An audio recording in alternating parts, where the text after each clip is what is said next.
evening. Welcome to your candlelight ceremony. I'm your class president, Laura Bolin, 11. And I'm honored to serve as your MC tonight. I'll be introducing each of the candlelight speakers as voted on and selected by all of you, the spectacular class of 2011. 4 years ago, we sat in the same place and experienced one of my favorite traditions at Elmira College, the candlelight ceremony. This marks the end of our time here at Elmira College, so make the best of your last few hours, take in the beauty of the evening and of having your friends at your side. And so now I would like to introduce our first speaker. Let's hear it. Raymond W.C. Jr. is the father of not one, but two Elmira College students, Luke C. 12 and the spectacular Raven C. 11. Debatable. Mr. C works as a case manager for the mentally handicapped at the Staunton Clinic in Pittsburgh, Pennsylvania, a job which he loves. He is a man of many passions and pursuits, ranging from comic book collecting and public speaking to spending afternoons watching movies on the Lifetime Network or getting his cry on to Field of Dreams starring Kevin Costner. He is a lifelong academic at heart, as he is a constant lover of literature and learning, and in case you missed it, he named his daughter after a poem. Speaking tonight at Elmira's candlelight ceremony has been a goal of his since he first set foot on the EC campus. In fact, out of the entire C family, he was the first to set his heart on this land, and it was his children that followed. So please welcome Mr. C.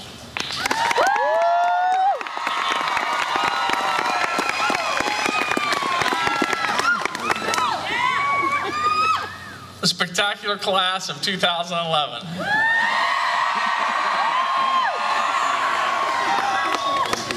I just want to mention two accomplishments of mine that were not mentioned. When I graduated high school in 1979, I was awarded the American Legion Award. When I graduated college in 1983, I was given the Algernon Sidney Sullivan Award. Thank you. I only mention these because I'll refer to them later, so pay attention. And I believe my son wrote that introduction. That's true. I assure you, he is one of the three greatest writers in the C family. Damn. When Raven and I set foot here 4 years ago, like was said in the introduction, I was just taken by the campus, by the squirrels, by the just the wonderful feeling that I got and she got when we took a walk over this campus. And I was very, very pleased when she decided to come here. I was further pleased and greatly amazed when I first met Dr. Meyer. And I'm not sure where he is. I was under the assumption he'd be here with me, so that was part of the reason I wanted to do this. Dr. Meyer, you're out there somewhere, right?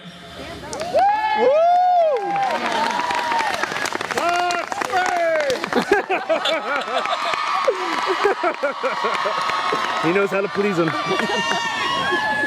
Much in the tradition of my favorite story of all time, A Christmas Carol, I am going to, well, the title of my speech is actually Love and Time. And I have three embodiments of time, and he takes the, he's my embodiment for past. So, Dr. Meyer, I will tell you this, when I came here, I had not yet met him. We were to orientation or something, I don't even know what you call all these things, but I'd seen him. I was just taken aback by when he spoke. He is a very charismatic figure. I wanted to meet him really badly, but I was kind of scared to meet him. One of those things. And I tried to get seated next to him during the dinners. I danced with his wife during the dances. I even once jumped out of a moving car because I saw him walking on campus. And I was driving that car. I finally got to meet him, and unfortunately for me, one of the things that they also forgot to mention was I'm a collector of college t-shirts and hats. And I can tell you what I was wearing, Oklahoma State University. It just happened to be the matching combo I had on that day. So I finally get to meet the great man, and I'm standing there in his presence, and I'm just waiting for his first words of wisdom. And he looked at me and he said, "I'd like to see you in an Elmira t-shirt." He's like, "The bookstore's open, why don't you go get one?" I went and got one. Seriously though, Dr. Meyer, first of all, I can't believe how fast these 4 years have gone, but I've never been disappointed in any of my visits here. I would like to say that a lot of that's a credit to you, certainly you and your staff. One of the things about when I do public speaking, I like to have interaction. I forgot you guys would be holding candles, so I wasn't really sure how much interaction I could get, but after hearing you, I'm sure that, and the other thing that surprised me was how many bottles were being carried as well.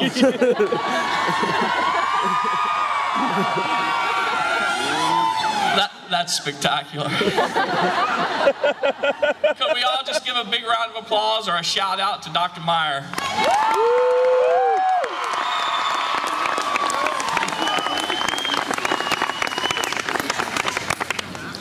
That brings us to the embodiment of our present, and since my speech is titled Love and Time, everyone in the spectacular class of 2011, I'm sure you realized where you first felt love, and that was with your mother.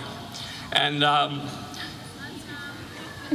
like for all of you to give a shout out to your moms. I apologize, let me say this, I apologize to Raymond because I'm going to be very gender biased here. But mothers are much more probably in charge of getting you people through these 4 years than fathers were. My wife, she would stay up late at night if she hadn't heard from Raven. I'd go to bed, I'd say, we'll hear from her sometime. And we did. But it is our mothers who, like I said, probably drug all of you through these 4 years, and let's give a shout out to our mothers. We love them all.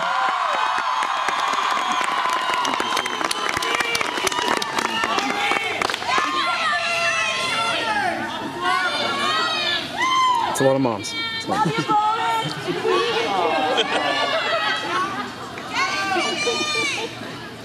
And that brings us to your future, guys. Everybody got their plans in and know what they're doing starting next week? Not quite. Well, I'm here to tell you not to worry about that.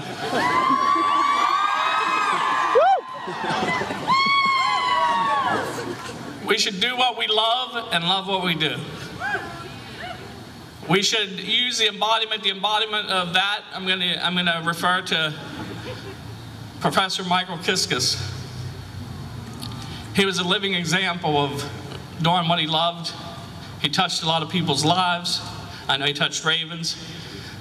For some of you folks who didn't have him, you can think of who your favorite professor was here. But trust me, I've been out of school for 30 years. I still remember not only some of the lessons by my college professors, but also my high school teachers. Take that with you, cling to it, and use that as an example as you go. Be the best person that you can. I hope that you live, that you love, and that you laugh every day. Thanks a lot.